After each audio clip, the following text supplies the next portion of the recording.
Hi everyone. I'm Delane, one of your hosts for today, and I'm joined by my co-host Ian, that you've seen in some of our previous episodes. And today we're joined by Guy Vanderhaeghe. It's such a pleasure to have you on our show today. How are you doing, Guy? I think I'm doing all right. It's fearsomely cold here today, but otherwise, I'm sunk in solitary confinement like the rest of the world. So I guess I don't have anything to complain about any more than anybody else does. It really is a cold one today. I'm also same situation. I believe we're all in Treaty Six, Saskatoon today, so we're all kind of feeling that freezing, um, that freezing February, I suppose. Minus 51 you just sent us, Delane? Yeah, minus 51, I believe, with the wind chill. So that's what we're going through right now for anyone who's watching outside of Saskatchewan, outside of Saskatoon. So I believe you're gonna be reading the Jimi Hendrix Experience today for us, Guy. Would you be able to tell us a little bit about that short story and why you've chosen to read it today? Well, if I were to be obvious or absolutely honest, I chose to read it because it's the shortest short story I think that I've ever written. I tend to write very long short stories. I think my first collection of short stories had stories as short as this, but as I've aged, the stories have gotten longer. So Ian suggested to me that I read something that was complete from A to Z. So that basically left the Jimi Hendrix Experience. I mean, I don't have any higher purpose than not keeping everybody here until tomorrow. Oh, well, this one's certainly like an awesome one. It was, I think, one of my favorites from that collection, along with the second story in the collection. TikTok was, I think, my other favorite. Um, and you don't know, like, I know the stories are quite long, but honestly, you don't notice. You just like get really into them, and they kind of just pass like quite quickly because you get really into the stories. Um, we were wondering as well. I think Ian and I both were wondering for the Jimi Hendrix Experience. It is the first one in the Daddy Lennon collection. Is there a reason for that? I had to think back about that question.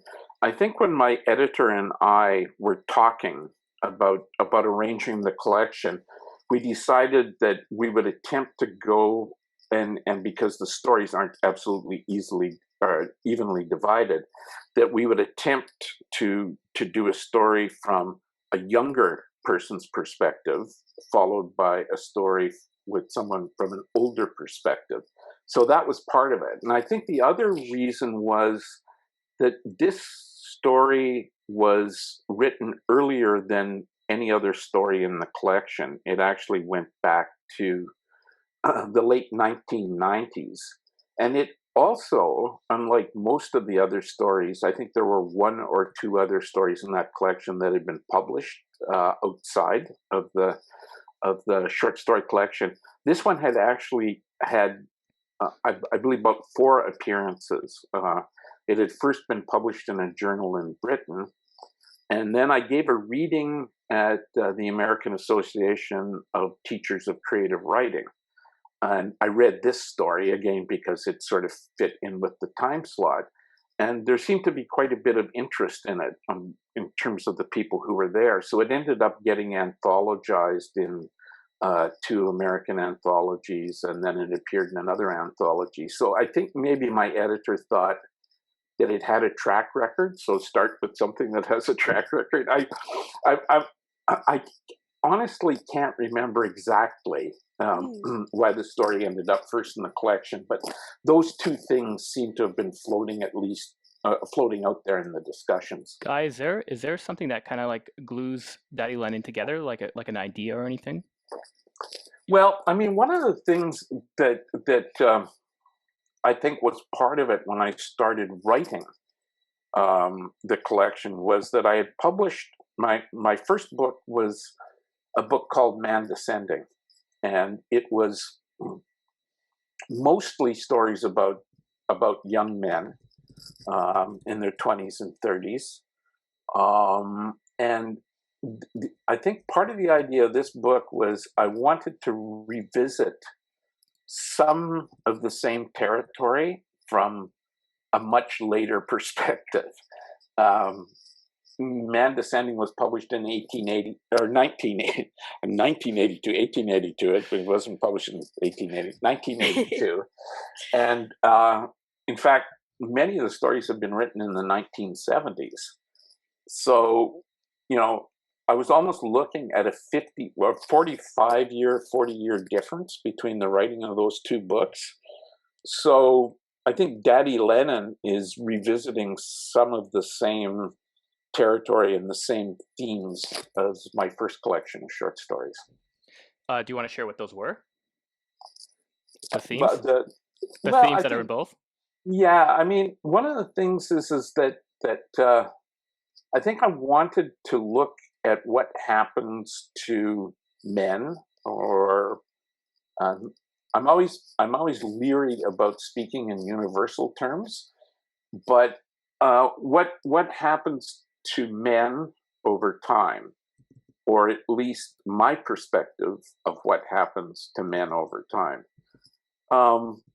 So I didn't start out with a huge overarching conception, but when I wrote the first couple of stories, I had a flicker of recognition, and I thought, yeah, I'm doing some of the same things that I was doing in Man Descending, or I'm talking about the same sorts of things that I was talking in Man Descending, but my perspective has changed, and that means that the stories have changed.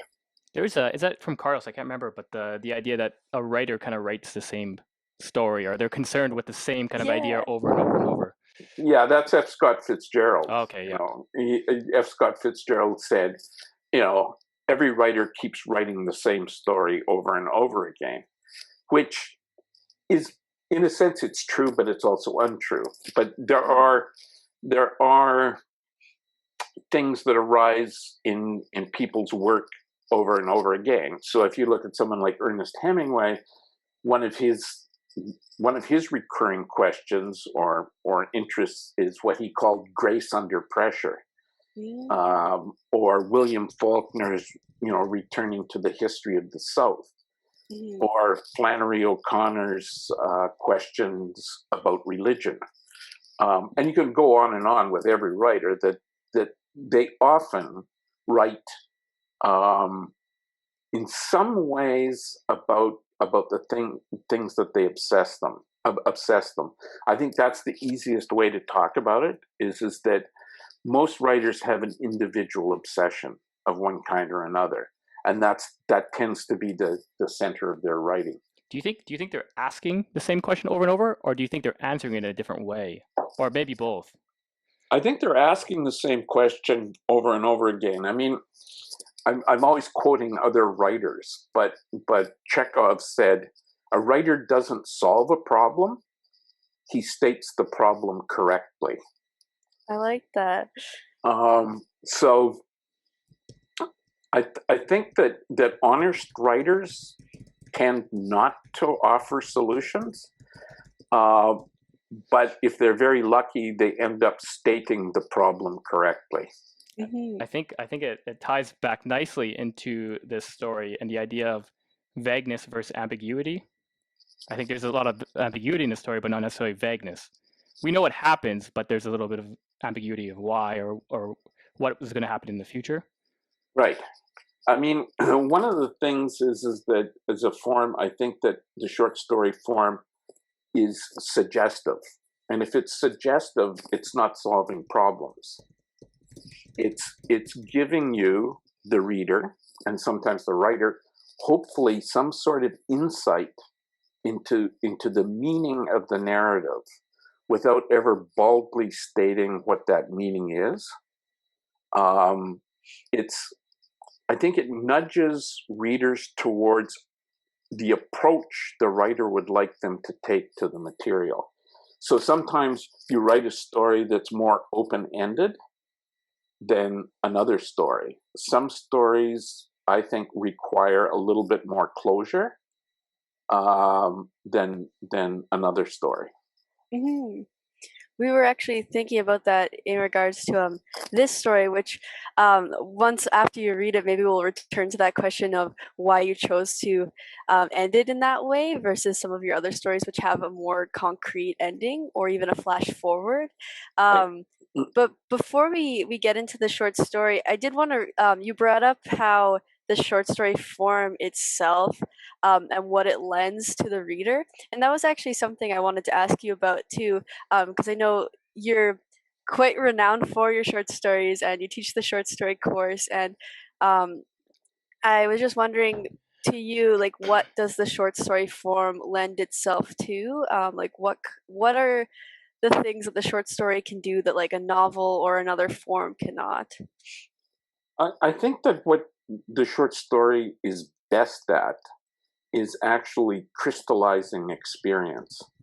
If you think about a novel is mostly a slow reveal. It teaches you something about the characters over time. It sets you on a path with the characters in the novel. And what you learn about them, you learn mostly incrementally. It's a slow addition. It's a process of addition. Since James Joyce and Chekhov, most often the understanding about what a story is or what a character is about is often centered in what James Joyce called an epiphany, which means that there's a sudden revolution or a revelation that either strikes the character so that the character understands something that he or she didn't understand before, or the reader, and the reader understands what the story is about.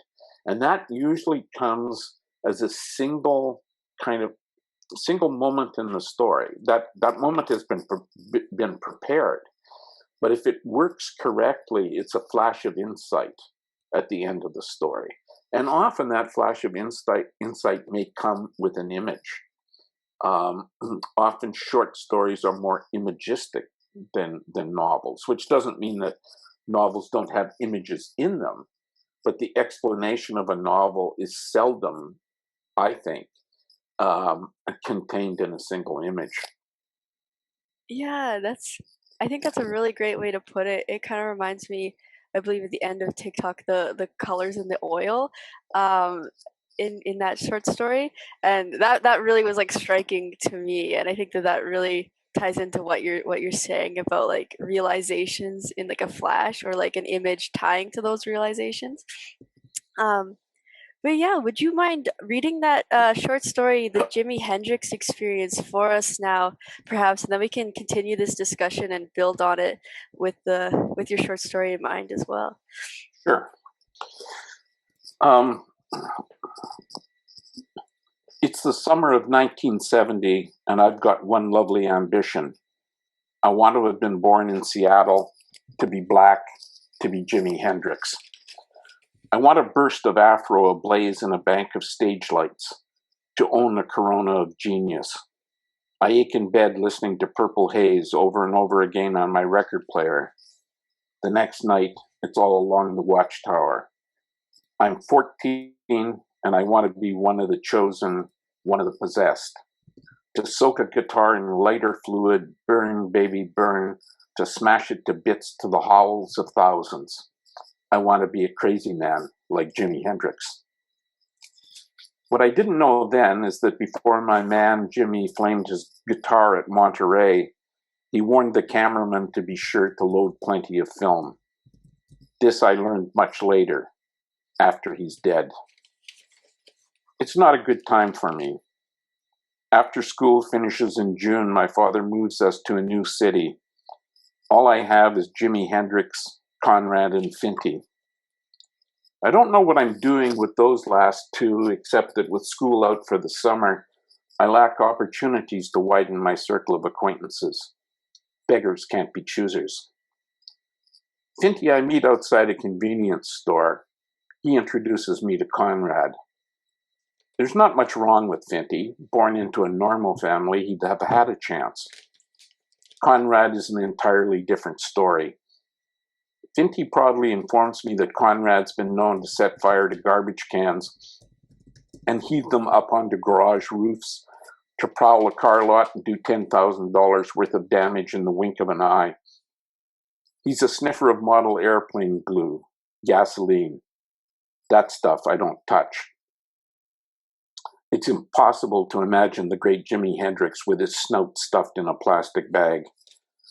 Occasionally, I'll pinch a little grass from my big sister Corinne's stash in her panty drawer, have my own private Woodstock while Jimmy looks down approvingly from the poster on my bedroom wall. I tell myself this is who I am. Finty and Conrad are just temporary way stations on the big journey. Conrad scares me. His long hair isn't a statement, just a poverty shag. His broken knuckles weep from hitting walls. He's an accident willing itself to happen.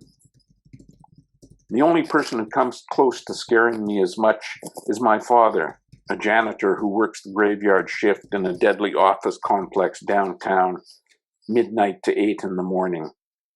A vampire who sleeps while the sun is up, sinks his teeth into my neck at the supper table, goes off to work with a satisfied, bloody gray smile on his lips. So far as he's concerned, there's only one lesson I need to learn. Don't be dumb when it comes to life. I hear it every night, complete with examples and illustrations. I'm not dumb. It's my brilliant idea to entertain ourselves by annoying people because that's less dangerous than anything Conrad is likely to suggest. The same principle as substituting methadone for heroin. The three of us go around knocking on people's doors. I tell whoever answers we've come about the Jimi Hendrix album. What? The Jimi Hendrix album you advertised for sale in the classifieds in the newspaper. I didn't advertise nothing of any description in any newspaper. Isn't this 1102 Maitland Crescent? What does it look like? What does the number on my house say? Well, we must have the right place then. Maybe it was your wife. Did your wife advertise a Jimi Hendrix album? Nobody advertised nothing. There is no wife anymore. I live alone. After my warm-up act, Finty jumps in all pathetic with misery and disappointment like I've coached him. This isn't too funny you asked me changing your mind at the last minute. I promised my sister I'd buy your album for her birthday. $1 is all I got to buy her a lousy second-hand birthday present, and then you go and do this. We had to transfer twice on the bus just to get here. His sister has cerebral palsy, mister. I hang my head like I can't believe what he's doing to the poor girl. Conrad says to Finty, I got 50 cents, it's yours. Offer him $1.50. He'll take $1.50. I ain't gonna take anything because I don't have no Jimi Henson record. I don't even own a record player. I've got 35 cents, I tell the man. That makes $1.85.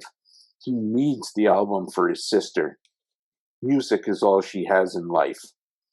She can't go out on dates or nothing, Finty says, voice cracking. It's the wheelchair. Look, I'm sorry about your sister, kid, but I'm swearing to you. On a stack of Bibles, I'm swearing to you. I don't have this record. Maybe you've forgotten you have it, I say. Does this ring a bell? Sound familiar?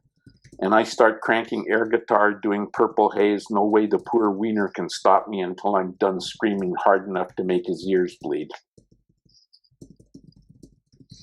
One afternoon, we're cruising the suburbs, courtesy of 3 bikes we helped ourselves to from a rack outside a city swimming pool. You can feel the heat coming off the asphalt into your face when you lean over the handlebars and pump the pedals. Conrad's been sniffing, and the toasty weather is steaming the glue in his skull and producing dangerous vapors. Already he's yelled some nasty, rude remarks at a woman pushing a baby carriage. Now he's lighting matches and flicking them at a yappy Pekingese on somebody's lawn, driving the dog out of its tiny mind. The lady of the house is watching him out her front window, and I know that when she closes those drapes, it'll be to call the cops. Conrad is badly in need of structure, a sense of purpose at this particular moment, so I point to a bungalow down the street, a bungalow where every shrub in the yard has been trimmed to look like something else. For instance, a rooster. I definitely recall a rooster. It's easy to guess what sort of person lives in a house like that. Prime territory for the Jimi Hendrix routine. Finty and Conrad take off with me in a flash, no explanation needed. We pull up on our bikes, leave them on the lawn. There's a sign on the front door, red crayon on cardboard. Entrance alarmed, please enter at rear. The old man who comes to the door is dressed like a bank manager on his day off. White shirt, striped tie, bright yellow alpaca cardigan. He's a very tall, spruce old guy with a glamour tan, and he's just wet-combed his white hair. You can see the tooth marks of the comb in it. We've come to inquire about the album, I say. Yes, come in, I've been expecting you, he says, eyes fixed on something over my head. But when I turn to see what's caught his interest, there's nothing there. This way, he urges us, eyes blinking up into a cloudless sky. For a second, I wonder if he might be blind, but then he begins herding us through the porch, through the kitchen, into the living room, his hands flapping down around his knees like he's shooing chickens. Finty and Conrad are giggling and snorting. Too rich, I hear Conrad say. The old man points and mutters, have a seat, before disappearing off into the back of the bungalow. Conrad and Finty start horsing around, scuffling over ownership of a recliner, but it's already a done deal who's going to claim it. Like the big dog with the puppy, Conrad lets Finty nip a bit before he shoots him the stare. Little red eyes like glazed maraschino cherries left in the jar too long and starting to go bad. Finty settles for the Chesterfield. Big dog flops in the recliner, pops the footrest, grins at me over the toes of his runners. Right on, he says. I don't like it when Conrad says things like right on. He's not entitled. He and Finty aren't on the same wavelength as people like me and Jimi Hendrix. Conrad would be asking people for Elvis Presley albums if I hadn't explained that the types whose doorbells we ring are likely to own them. Finty is into a bowl of peanuts on the end table. He starts flicking them at Conrad. Conrad snaps at them like a dog trying to catch flies, snaps so hard you can hear his teeth clear across the room. The ones he misses rattle off the wall, skitter and spin on the hardwood floor. I'm wondering where the old man's gone. My ear is cocked in case he might be on the phone to the police. I don't appreciate the unexpected turn this has taken, the welcome mat he spread for us. I'm trying to figure out what's going on here, but there's this strange odor in the house that is creeping up into my nostrils and interfering with my thoughts. When I caught the first whiff of it, I thought it was the glue on Conrad's breath, but now I'm not so sure. A strange, gloomy smell, like somebody's popped the door on a long-abandoned derelict fridge, and dead oxygen and stale chemical coolant are fogging my brain. I'm thinking all this weird stuff when Finty suddenly freezes on the Chesterfield with a peanut between his thumb and middle finger, cocked to fire. His lips give a nervous, rabbity nibble to the air. I scoot a look over my shoulder, and there's the old man blocking the entrance to the living room, with a rifle clutched across his chest. Conrad's heels do a little dance of joy on the footrest. The old gentleman pops the rifle over his head like he's fording a stream, takes a couple of long, lurching strides into the room, crisply snaps the gun back down on a diagonal across his shirt front, and announces, "My son carried a Lee Enfield like this clear across Holland in the last war. He's no longer with us. I thought you boys would like to see a piece of history." He smiles and the Lee Enfield starts moving like it has a mind of its own, the muzzle sliding slowly over to Finty on the Chesterfield. One of the old guy's eyes is puckered shut. The other stares down the barrel straight into Finty's chest. "JFK," he says. Then the barrel makes a lazy sweep over to Conrad in the recliner. Bobby Kennedy. Some nights I turn on the TV at 4 in the morning when all the stations have signed off the air. I like how the television fizzles in my ears, how my brain drifts over with electric blue and gray snow, how the phantom sparkles of light are blips on a radar screen tracking spaceships from distant planets.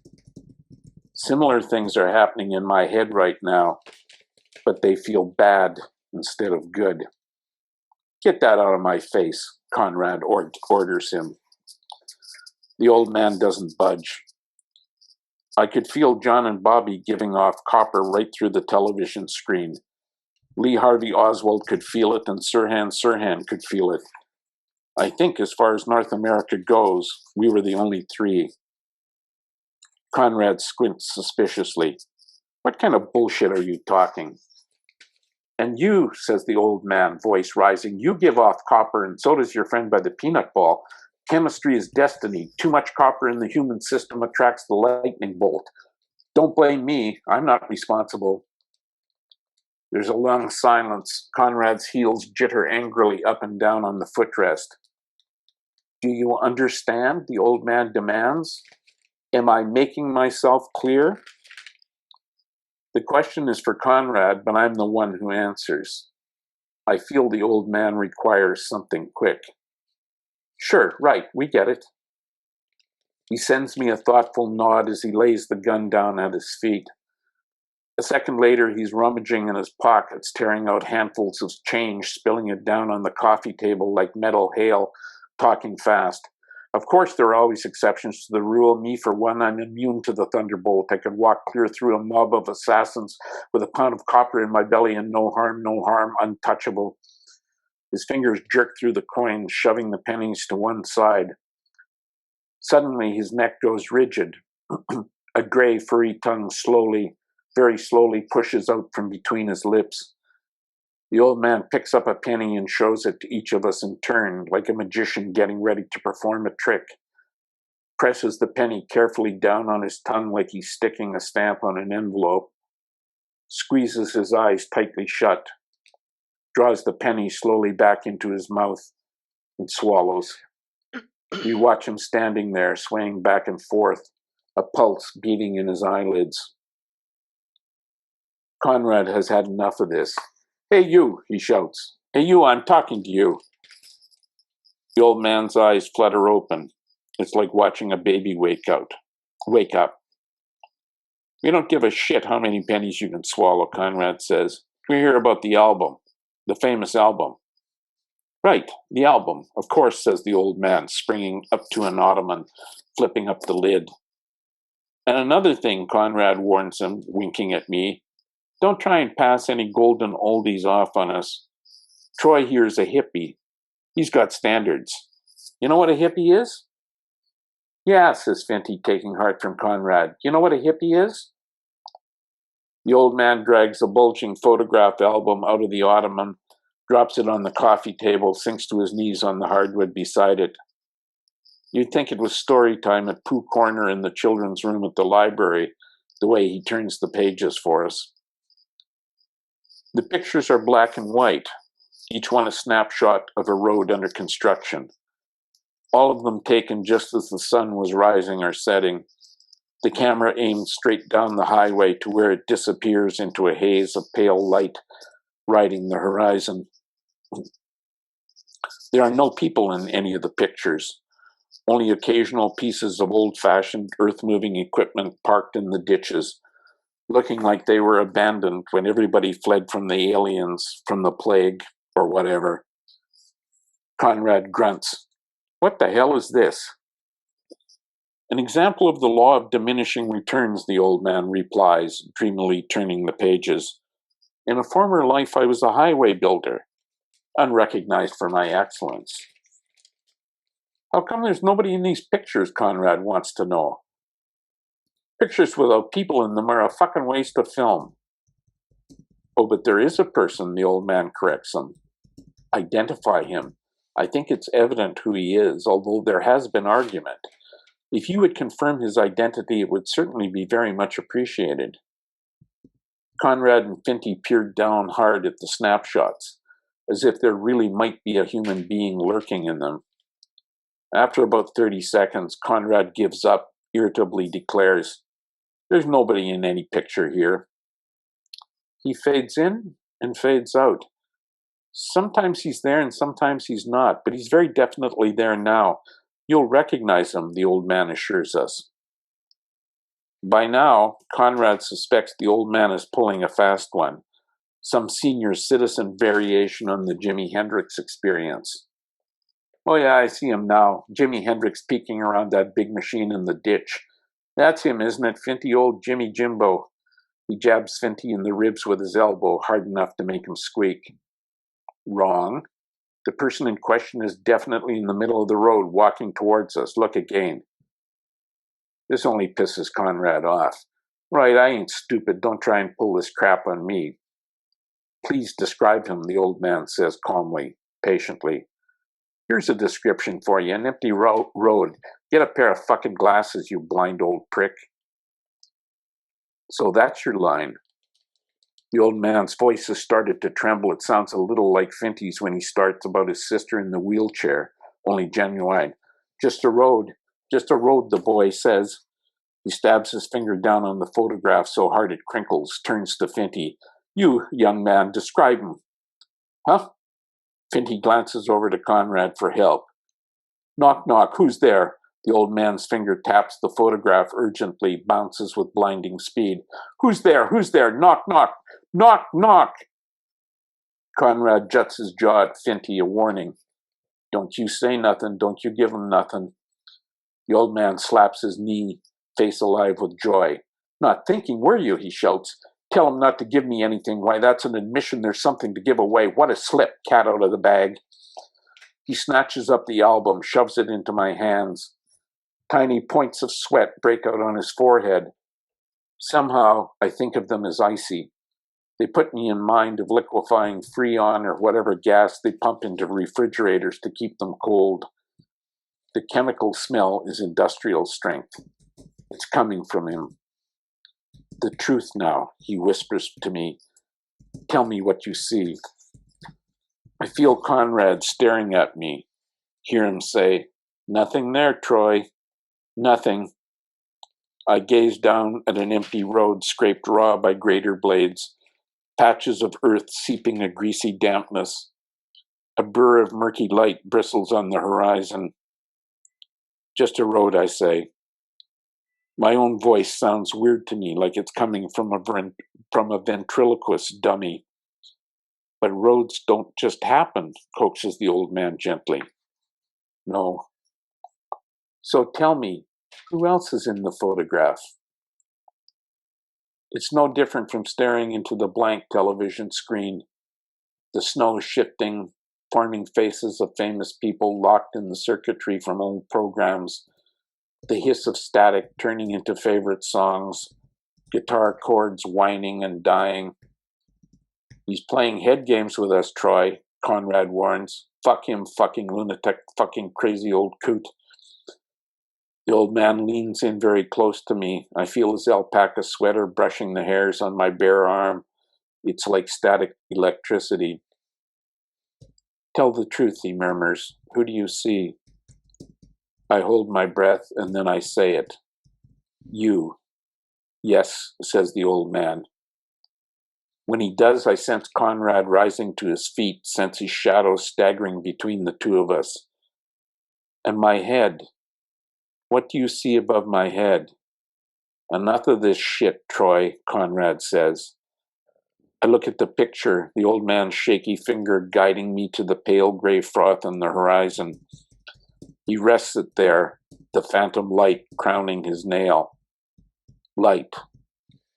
The aura. The aura, I repeat numbly after him. Conrad boots the album out of my hand, sends it flying across the room, pages flapping. The old man and I dare not lift our heads. We just sit there, listening to the ragged sound of Conrad's breathing. It goes on a long time before he says, "You think I don't know what you're up to, Troy? Just don't try to fuck with my head. Just don't." The old man and I sit with bowed heads, listening to Conrad and Finty pass through the house. Their voices getting louder, more confident the closer they get to the back door. Then it slams and the old man's head jerks up as if it were attached to the door by a wire. Conrad and Finty hoot outside. I listen to their voices fade away, and then I realize the old man is talking to me. I knew you were the one to tell me the truth. I knew it at the back door when I saw that generous light coming. He pauses, touches my head. Coming from here. And I'm up and running through the house, colliding with a lamp moving so fast the sound of breaking glass seems to have nothing to do with me. Out the screen door, hurdling my stolen bike, clearing the broken spokes, the twisted wheel rims that Finty and Conrad have stomped. I'm running, my scalp prickling with tiny flames. I feel them, the flames creeping down the nape of my neck, licking at my collar, breathing hotly into my ears. And Jimmy, 2 months from being dead, is out there in front of me, stage lights snared in his hair, a burning, beckoning bush, and a young road builder standing on a blank, unfinished road, his head blooming pale gray fire. And here I am, running through the late afternoon stillness of an empty suburban street, sucked down it faster than my legs can carry me, this hollow, throaty roar of fire in my head, that tiny point on the horizon drawing me to where the sun is either coming up or going down, which I have no idea. Fantastic. Thank you so much. It's so great to like hear it read out loud as well. Like after reading it mostly like in a book on a page.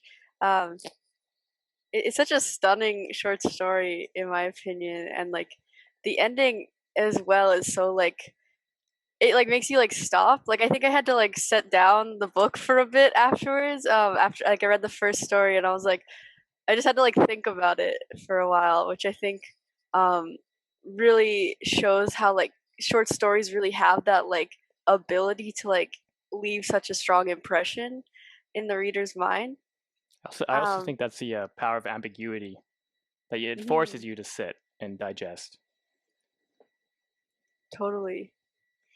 I guess on that note as well then, um, we were both kind of wondering.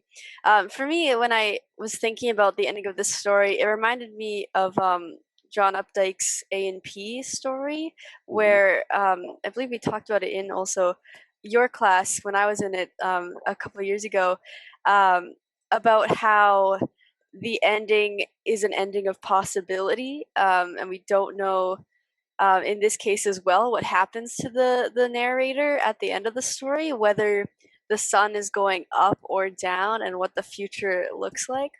um, so I think we were both kind of wondering why you chose this particular ending for this story, in a which is quite different from how you ended, for example, Koenig and Company with like a flash forward.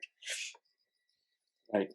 One of the reasons that I made the decision, or the story decided for me to end it this way, was that in a way the story is about a very young boy, he's 14 years old, who thinks of himself in one way.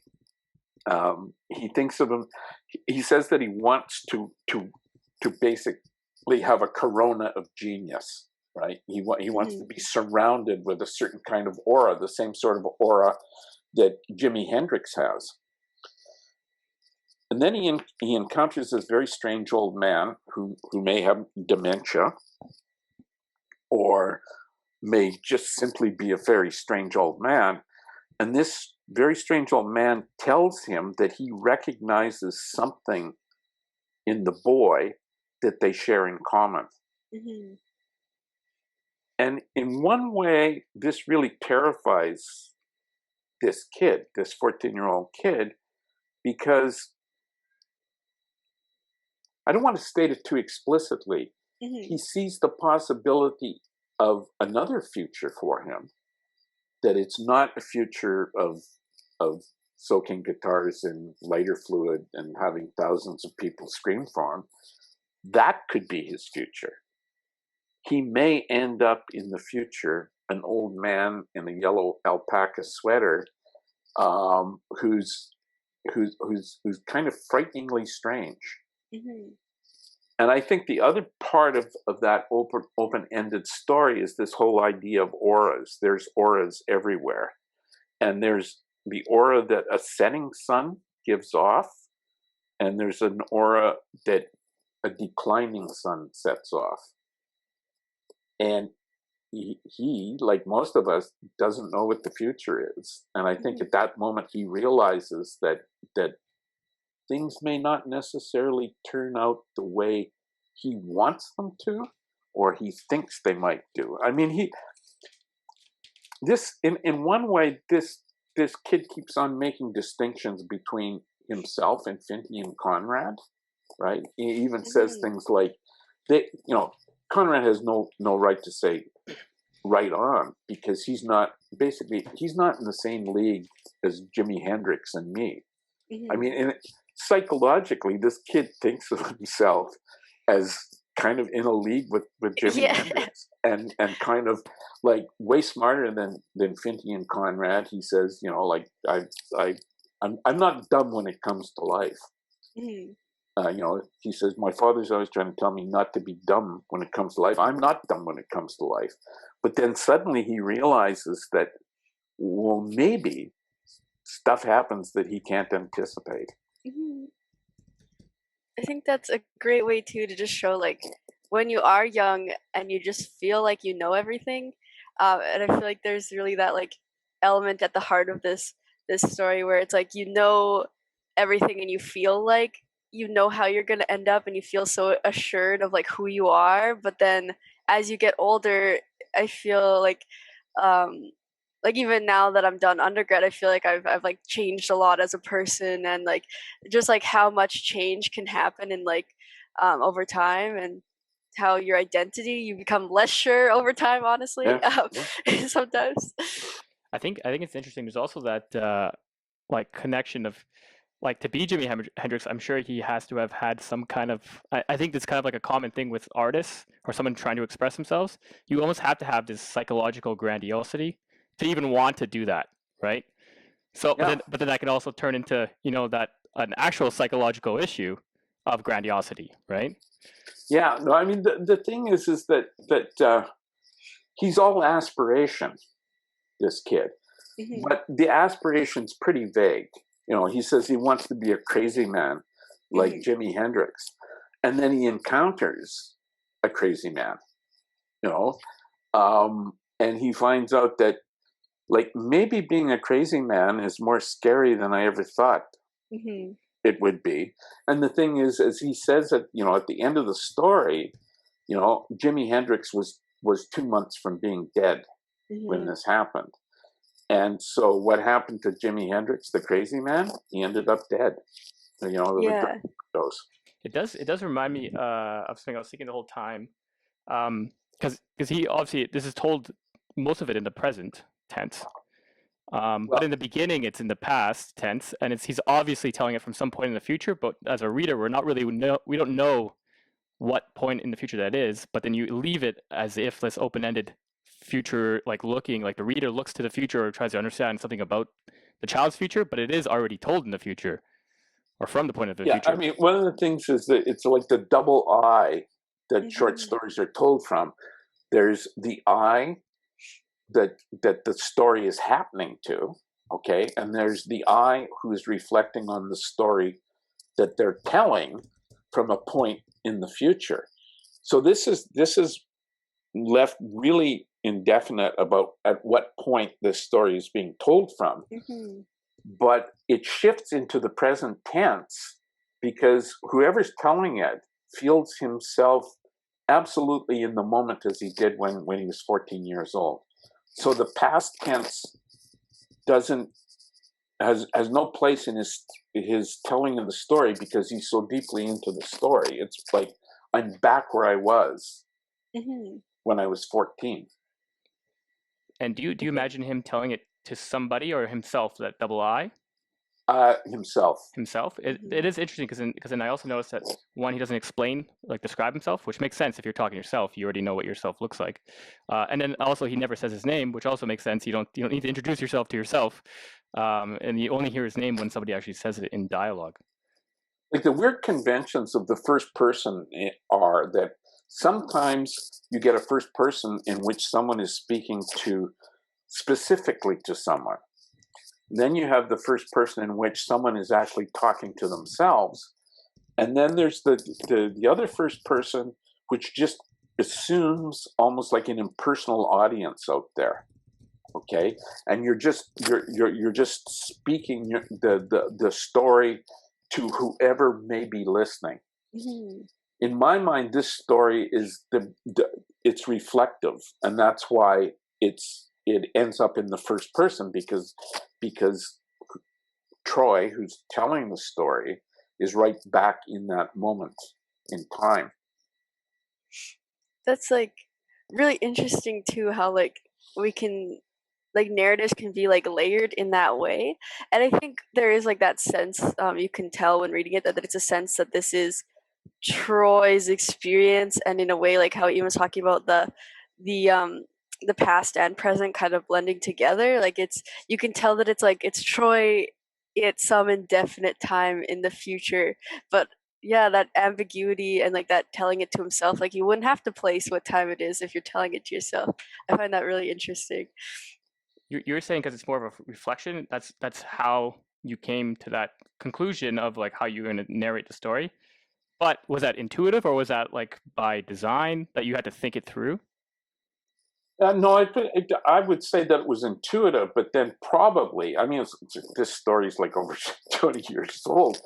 I know that I wrote 4 or 5 different drafts of it. I mean, I can remember writing those drafts, and one of the first ones was that I actually located him very specifically in a certain period of time when he's telling the story. So, in a sense, the reader would get a sense of who he became. Mhm. Okay, but then I found that when I got to the end of the story, I came to the decision I didn't want that. I didn't want the reader to actually know what happened to him. That I wanted the reader to feel as if he or she would speculate about this man who's telling this story to himself. Who is he? Where is he? And what happened to him? Mhm. How do you resist that desire when you're creating ambiguity to not answer the questions that you're creating? Because I do think people like ambiguity, and I think it is often the sign of like a really great work is if it asks you more questions than it answers. But there is this implicit desire to answer questions when you ask them. Yeah, it's it's a very difficult thing to talk about because often stories ask questions that readers want answered, and some questions have to be answered in a story. The questions that have to be answered are often practical questions that the story asks. But what I think of as the larger questions, the questions about meaning, as opposed to tidying up the practical aspects of a story, I think that often it's just best to nudge the reader in the direction you want the reader to go. I mean, one of the things about if you over explain everything to a reader's going to feel condescended to. Mhm. And on another level, if the reader actually figures out what the story is about, they're going to feel smart, and feeling smart makes almost everybody feel happy. There's a Yep. we're taking a poetry class right now, and it's where they were talking about gestalts, where a Right. reader wants to make connections, and there's this really satisfying feeling when you connect ideas or images to a theme. Yeah. And then I'm also reminded of like John Gardner's On Moral Fiction, Right. where he talks about like the point of an author is to ask these questions, but to make readers ask the questions, the moral questions. And so maybe I think maybe the distinction is practical questions, but nudge readers towards moral answers, but just Right. merely ask them. I mean, one of the things is in the beginning of a novel or the beginning of a short story, if a reader starts detecting a pattern, they're going to keep on looking for that pattern. So if you create a pattern, you create a pattern for a purpose. Okay. And I would argue in a way that the pattern in this story is a pattern of images that begin with the afro ablaze at the beginning and then follow it through with ideas of aura and the meanings and light, and then him running down the street and seeing Jimi Hendrix in the distance, the old man in the distance, but he can hear this fire going on around his head. So I would make the argument if I wrote 2 scenes or even 3 scenes in which auras appear and then suddenly they just disappear, and we never have any reference to an aura again, any reader would likely ask, what did the aura mean? Like, why was it there in the first place if it isn't reiterated in some sort of, if the pattern isn't completed, I guess is what I'm saying. They'd probably read into the fact that it disappeared into something else as well. Like there's a reason for its disappearance. But if they couldn't figure out what the reason was, then the writer's in trouble. Is that when you start falling into more vague territory rather than ambiguous territory? Yeah, I mean, the vague ending of a short story suggests that the writer didn't know what to do, right? And so it's basically like, I've written 15 pages, I can't think of anything else, I'm going to stop now. Right? It's kind of putting like the onus on the reader. They'll figure it out. Right. But if you haven't figured it out, they won't be able to figure it out.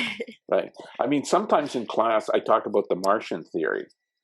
And the Martian Theory is, if nobody can figure out what a story is about, then the answer is the Martians came down and did it. Right, yeah. I remember you saying that, yeah. And that just means like,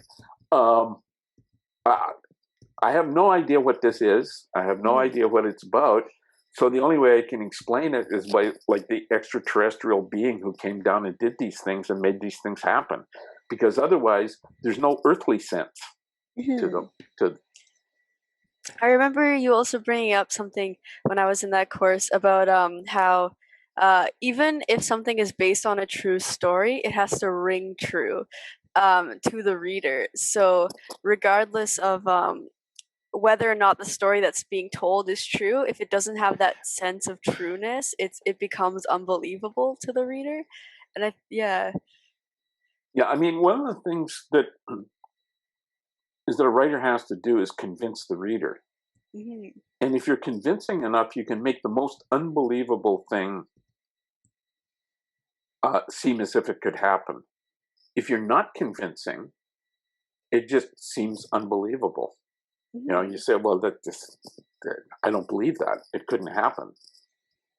I think that patterning that you're talking about really like helps with that as well. Like having those reoccurring moments or symbols or images that like ground the reader in a sense of like, what is this story about? Like what is happening in this story?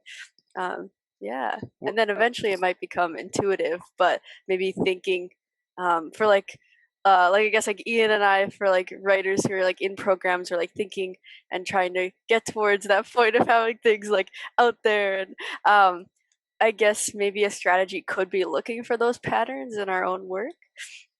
Well, I mean, often what you do, or I would argue, is that you're writing, right? And then you recognize a pattern emerging.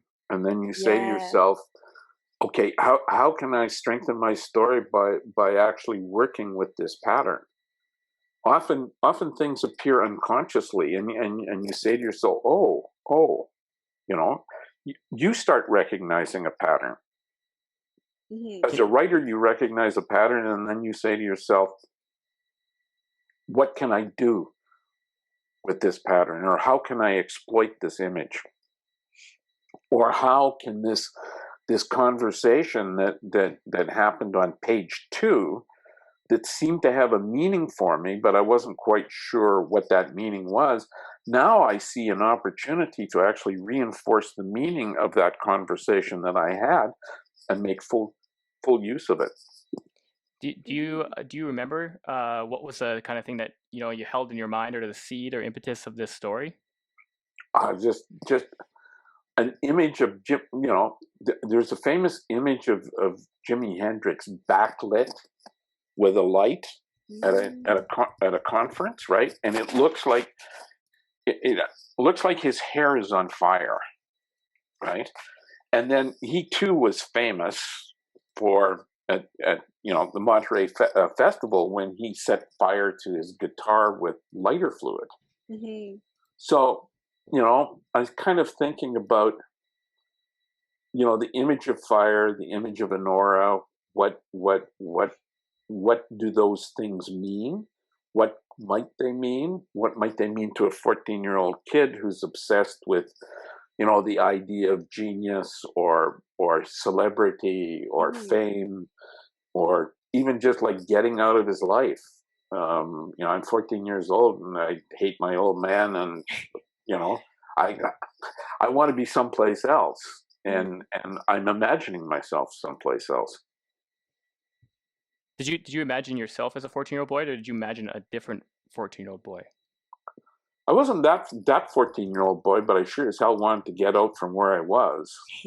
I mean, not there's anything autobiographical about that story. That was like when I was 14 years old, I didn't want to be where I was, and I didn't want to be doing what I was doing, and I didn't want to be in the school I was in.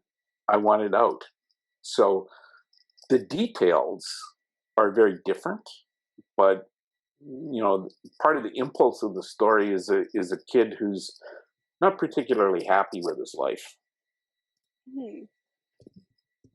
I like that we were doing that in the class, and I was getting you to retrofit or rebuild stories. I kept asking you if you could tell me what you think, where they started from. I think that's a fun exercise to kind of do, to kind of train yourself to kind of do that as well. Yeah, I mean, one of the things is that it's hard. I think for a lot of writers, it's kind of hard for them to trust an impulse.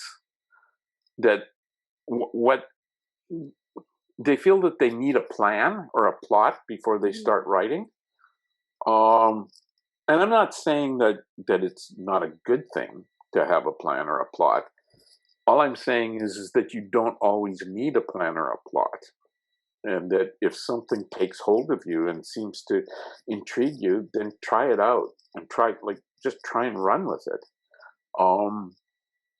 I've said this in class, I'm sure, that everything I've written, I've had a vague idea where it was going, but it never went there.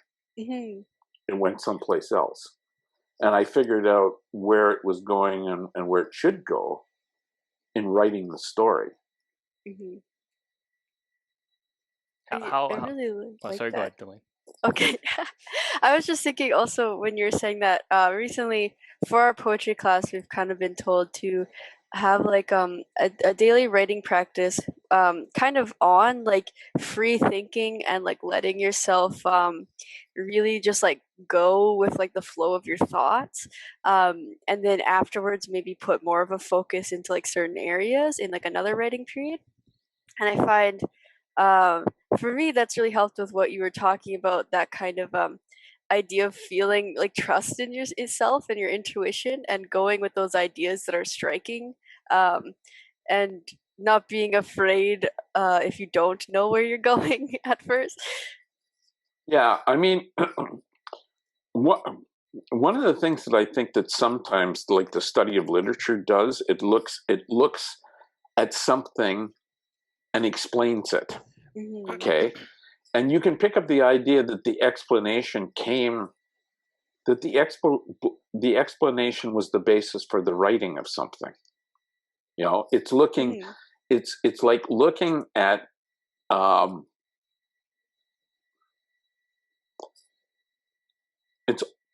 it's almost like analysis of literature is a bit like looking at a blueprint. Okay. And there's nothing the matter with analysis, right? And analysis can bring you all sorts of insight into any literary work or any work of art. But if you're not very careful, you can start thinking that actually the analysis was the ground and the foundation for the making of the thing, when often the making of the thing was very different. Yeah. That in fact you kind of made the thing provisionally, right? You started with this and then moved to that, and then you threw that out, and so that's what I'm talking about when I'm talking about like sort of like trusting your intuition. You can't always trust your intuition. Sometimes your intuition puts you in a bad place, but at least I think you ought to start with intuition. I think that's really interesting in reflection too. With like one of my poems in class, when we were workshopping it, everyone kept bringing up these ideas of like meaning found kind of between the lines, and afterwards I was like, well, I didn't think of any of that, but it clearly, like, in spite of my initial feeling, those meanings were brought out from the kind of like scene that I created. And then now knowing that, like, what kind of emotions really were heightened for most of the readers, I then kind of went back and like read through it and looked for where they were getting those feelings from and thought a bit deeper about it. And yeah. I like the idea of a blueprint. Thinking about that, and if you think of like an architect who wants someone to feel something before they actually build the building, then the building may not actually be a building in the end. You know, if they take theme or idea over structure and how do you actually make a building. I like that analogy. Makes sense. I was going to ask if there's anything in the story while you're reading. I'm probably going to ask this to everyone because it's an interesting question. But when you're reading it, was there anything you went, oh, I got to change that, or like that should have been changed, or something that stuck out when it came out loud? Yeah, I didn't do it this time, but often when I read from short stories, I edit as I read. You did change some words, though. You did. Yeah, there were some small ones. Yeah, sometimes I change a word, or sometimes I do that. I say to myself, well, this is not quite right, and so I adjust it. Sometimes, and it's kind of very, very provisional and sometimes creates problems, but I'll decide to drop a line or even throw a line in. I mean, like, this is weird, but anyway, I wrote the teleplay or television drama from one of my novels, and I had a bit part, okay, as a bartender in the thing. So I wrote the lines, right, but I changed them when I said them, and the actor was like really thrown, right? And he said to me after the first take, "What the hell are you doing? Why did you do that?" He said, "You can't change your lines." I said, "Yeah, I can change my lines. I'm the writer." I changed the lines, right? But at that moment, that line just seemed right to me. We're never done editing. I was going to say, there's this like idea that at some point you have to just stop, right? Like, it's not done, but it has to be finished. Yeah, well, I say sometimes that writing is like parallel parking. Sometimes you say, "I'm close enough to the curb. I gotta let this go." Well, because there's an idea that if you keep trying to park, it's going to get a little worse. Yeah. That's awesome. I think also that kind of lends itself well to also that strategy of kind of leaving something for a while and coming back to it with like a fresh eye or like fresh mindset as well. which we tend to also do when that thing has already been submitted somewhere, or like you have to now read it out loud, and then you notice like, I would have changed that word maybe, or Yeah. like, this one feels right today instead of that one. And that's fascinating that like I feel like it might be like a universal writer experience that we're always picking it apart even a little bit more. Yeah. Yeah. Delane, was there anything else you want to ask, or we could jump into those 10 questions? I have 10 quick fire questions for you, writing Oh, questions. quick fire. Okay. Yeah. That I purposely did not show you beforehand, so you can Yeah, see what okay. what you spit out. Okay. Let's there is one from Brandon. Oh, right, there is, yeah. That I'd like to bring up. That seems pretty cool. We already talked about what sparked the story, but his other question was, when you were starting to write fiction, what memorable interactions with other writings or advice did you receive? I never got any advice from anybody because I never showed. Well, I showed my wife what I was writing, but like she didn't have a literary background, so it was basically like, you're being boring here. I worked pretty much in isolation, and but reading was really important to me, and so there were all sorts of writers who at various stages of when I was trying to teach myself how to write who were really important to me. And when I was young,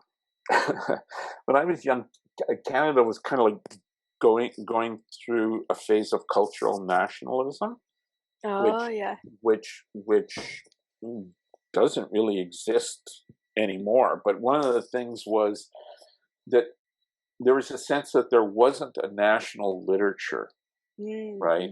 That So I mean, I made a decision that I was going to write about the place where I lived. That was the big decision for me, and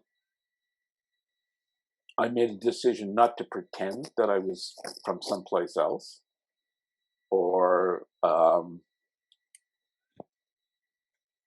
even in one sense. I mean, I've always been the definition of a provincial. Like when I first started writing,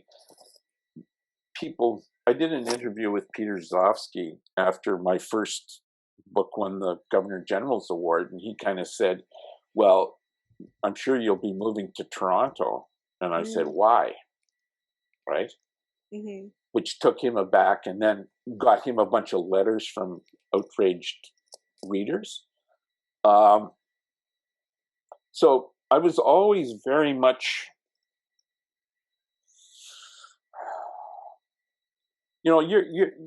I think you're formed by the time when you're young, like when you're beginning.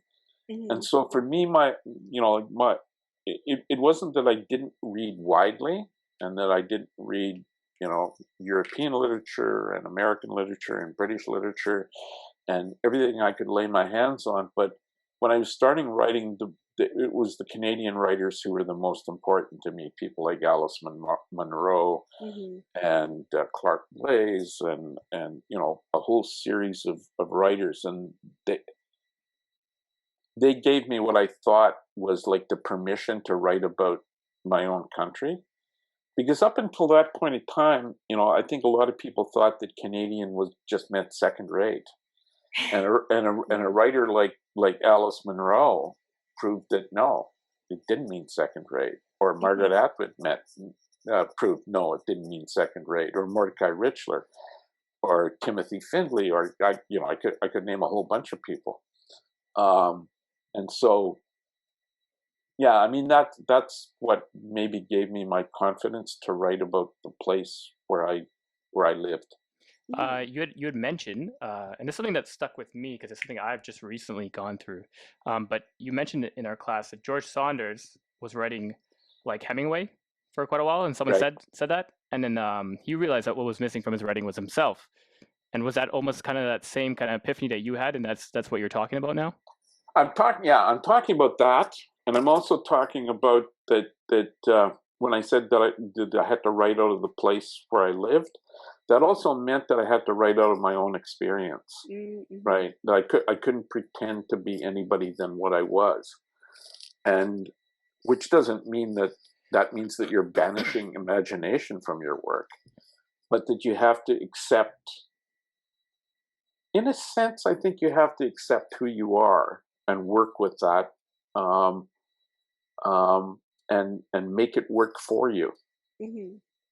I really resonate when you said that in class, because I mean I sent you that email asking that my writing, I feel, is very like George Saunders, and my first novel, someone had said almost exactly that quote to me, that what I felt was missing from your first novel was you. And so it was like, oh, I kept, one, that's my favorite author, and two, he has a story exactly that would happen to me. And I feel like that emanates, I don't know, I wrote that down, and I texted my partner that too, right when you're saying it. I was like, oh my God. Do you want to jump through those 10 questions? Sure. Yeah, let's do it. All right. Okay, so the first one, what time of day do you write? Oh, I usually start pretty early in the morning. I don't start as early as I used to. There was a time that I got up at 4:00 in the morning, and that's when I wrote.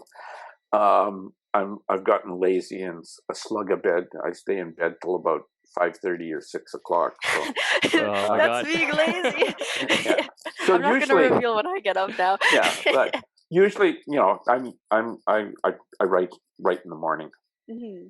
I think that's a very common. I've been very interested in when people write, and I eventually went to morning every morning, because I find that it's more important to actually get your writing done than to have like your best period, and the easiest way to do that is first thing in the morning. Yeah. I like the caffeine kick. That's why I go for the morning. I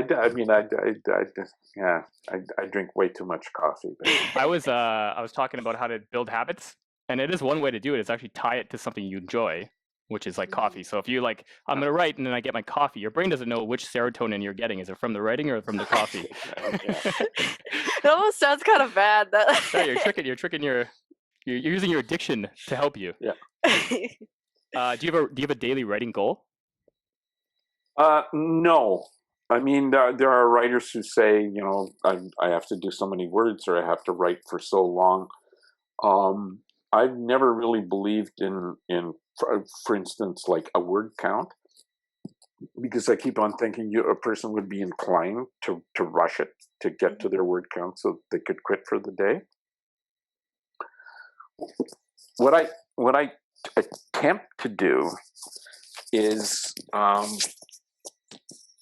try to get to a point in my writing where I have a sense of what I'm going to do the next day. It's Hemingway. Yeah. And I probably picked up that idea very early on when I was writing. I like to feel that, okay, I know what I'm going to do the next day. If I don't get to that point, I always, and even if I do get to that point, I always begin my day by rewriting what I wrote the day before. So would it go in kind of like an order of, you, since you started at a point that you know already, you would have to now then go to a point you don't know, so that you can eventually get to a point that you do know again, and then quit right there. Yeah. Okay. Yeah. Interesting. Are you in your writing space right now? Is this where you write? Yeah. You are? Yeah. I find I don't want to be at the place where I do other things. I want to separate the two, so I know that's a different place. Yeah. Well, I don't have much choice. Every other room in my house is more or less occupied. So. What do you? I'm the same way. Yeah. I'm luckily house sitting in like a huge house with like 40 rooms. So, what It's just you there too. It is, and 2 cats, but they're outside the door right now crying. I can hear them. But what are you reading right now? What am I reading right now? I'm doing a lot of rereading. So right now I'm probably for the 3rd time I'm rereading Anna Karenina. I'm reading short stories by Chekhov. Just finished reading The Darling for I don't know how many times I've read that. And I'm reading Old Filth by Jane Garden, which is a comparatively recent book. I think it was written in the 1990s. Did you see that George Saunders had just released his creative writing class on 4 Russian writers? I think Chekhov is one. That's a Russian class he teaches. I just got it in the mail. I haven't started it yet, but yeah, I mean, I would. In fact, I have been reading that, and that's where I got the anecdote about him discovering. You know, I was wondering if I was going to read it because I had gotten it shortly after, and I read maybe 5 pages, and it felt like it was coming, the anecdote, and I was wondering if that's where you got it from. Yeah. No, that's I did. Like you. I'm a big fan of George Saunders. So, what's a book on writing? Not Cardos, because this is questions for me, so I want to know. And I'm reading Cardos already. But what's a book on writing that you always recommend? For hands-on stuff, Jack Hodgson's A Passion for Narrative.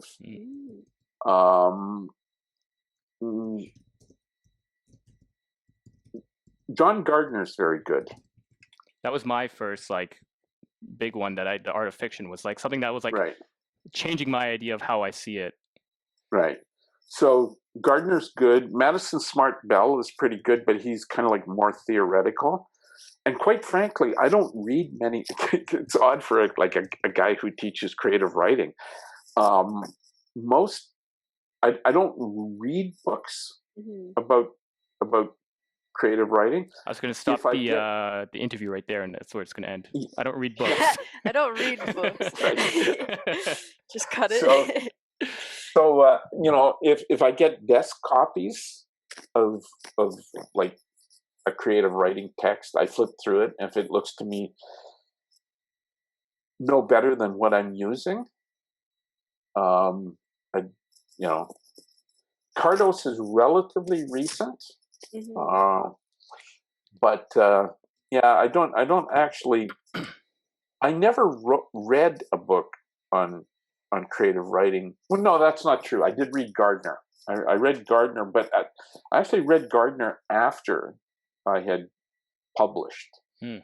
Up until that point, I never read a text on creative writing. You almost examined short stories. That was your main source of. Yeah. I mean, I just went through short stories with a fine-tooth comb and tried to figure out how they worked. Delane, do you have a seminal book, favorite book? Oh, mine is probably the Art and Craft of Fiction by Michael Cardos. Yeah, I was so grateful for buying that book for the course, and then reading it and going through it. I find that that's my favorite currently. I have a ton on my bookshelf. You can probably even see some of them, because a few years ago when I was trying to get back into writing a bit more seriously, I read a bunch of them. And then I got really bogged down with rules, and honestly, at this point, I'm I kind of avoid them a little bit unless they're highly recommended, because I start reading too much about writing and not actually writing. Yeah, I mean, it's I make a distinction in the class between what I call rules and principles, and principles are something that guide you, and rules are things that say, you must do this or you must not do this. Yeah. But principles are, in my mind, you should think about this and doing this. And if you're going to break a principle, know why you're doing it. Be intentional, kind of. Yeah. I really like that. Sorry, I just want to also make a note that I remember in your class, one thing that changed a lot of things for me was how you spoke about making things clear at the beginning of your story, and you talked about it a bit in this as well, about kind of building connection and trust with your reader and letting them know what to expect of the story. And I found that was really helpful for me, and also in creating that structure and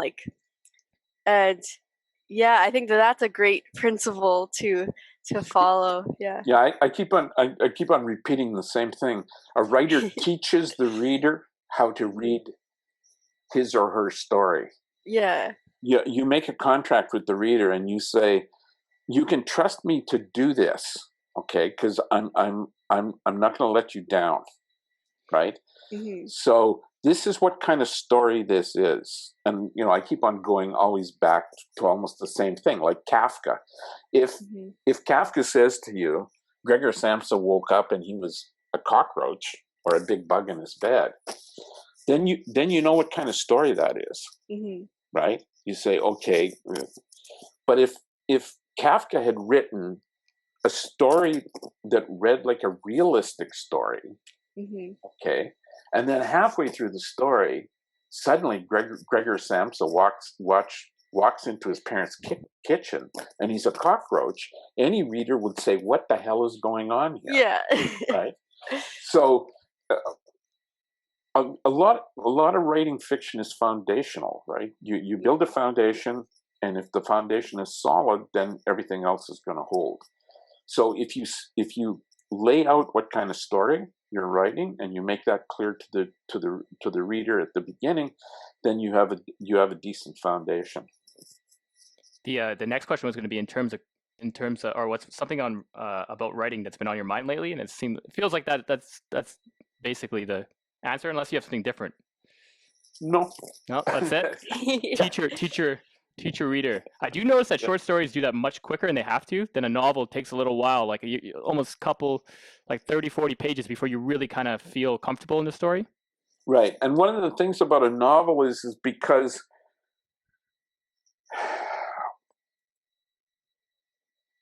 any form, whether it's a novel or a poem or a short story, you have certain expectations about it. And when you read a novel, you actually expect that because you've read so many novels, right? You say, okay, like for 30 or 40 pages, this is what's going to happen. And the characters are going to be laid out, and the relationships are going to be built, and then the novel's going to start moving in terms of momentum and forward motion. So that's why most people, not all people, will be patient with a novelist for 30 pages, because they kind of realize that the novelist is actually building the foundations for a novel in the first 30 or 40 pages. Unless it's sci-fi fantasy, and then you got the first 200 pages. Yeah. I'm thinking of Dune in particular. The first time I read it, I was like, holy, when's the stuff gonna happen? But yeah, I think that's a great answer. Two more questions. What's a short story that you'd recommend? Like, what's your favorite short story to recommend for someone learning about craft? Learning about craft. The craft. I guess it's a good question, because you said you learned on short stories. Yeah. Right. Yeah. What was the one that you kind of got the most out of? Okay, this will sound very OCD like, but I read. It depends on the translation what the title is. Sometimes it's called The Little Dog, Lady with Little Dog. Sometimes Lady with Lap Dog. It's a short story by Chekhov, and I went through that. Reading that story, I kept, there was this feeling of kind of profound sadness that ran through the story. And at one point, I realized how many times the word gray appeared in the story, and I went through and I counted it. And then I said to myself, this is like kind of like subconscious shading in this story. There's how many times the word appears. So that led me, I think, to understand that a lot of what a story does is not immediately apparent on the surface. And so, probably one of my favorite, and I probably have mentioned this in class, I think I have, is James Joyce's The Dead. It's a long story, but I think it's a great story. I think Alice Munro's Royal Beatings is a great short story. I love Flannery O'Connor. I think A Good Man is Hard to Find. Oh yeah, is like a great example of Gothic fiction. I mean, Southern Gothic. I mean, I could sort of like go on and on, keep on naming stories, but there isn't like a single story, I think, that teaches you how to write a short story. They all teach you how to write short stories in slightly different ways. You're really good at segues. The last question is, what does your story teach you? What's the one thing? What is the one I read? Yeah. Trust your intuition. Intuition? Yeah. Right. I mean, as I said, that story actually began kind of like with a memory of a photograph. And it sort of stuck with me, and I thought, well, maybe I could do something with this. I put the photograph on our little recording, but I'm not sure if it's the right one, so you can tell me. I'm just going to share my screen. Okay. You can tell me if it's the right one, and I had the wrong one up the whole time. Is it this one? Oh, I don't think we can see it right now. It's I'm on the wrong one. No, I can see a photograph there. This is a shot entirely of his head. Oh, there it is. With the light. Oh, this one on the other screen here. It's on right here. The red one, or this one in the Guardian. Yeah. That one. Okay. Yeah. Ah, yeah. That's actually like, and I think when you described it, that's kind of what I was picturing in the story. So it's kind of like Nora, but it's also sort of almost looks like flames. Right. Mm-hmm. Let me put that one on so the people listening to the recording can see. They'll have thought it's a different one until this point. Yeah. Well, you can't go back and change it? Well, it's a live recording. I could. Oh, it'd be quite hard. Yeah. But they'll see it now, so it'll change everything. It's the fun across. Yeah. Well, thank you so much. I think that about brings us to the end of our questions. Yep. It was great to have you. This is a fun little project we started, and we're happy that you were a part of it. Oh, good for you. I was happy to be part of it too. I was very excited when Ian said that he asked you. I was like, oh, sweet, sign me up. Okay, well, have a good day. You too. All right. Thanks so much. Okay. Take care. Take care, guys. I'll see Ian on Wednesday. You will. And you take care, Delane. Yeah, thank you. I'll see you at some point.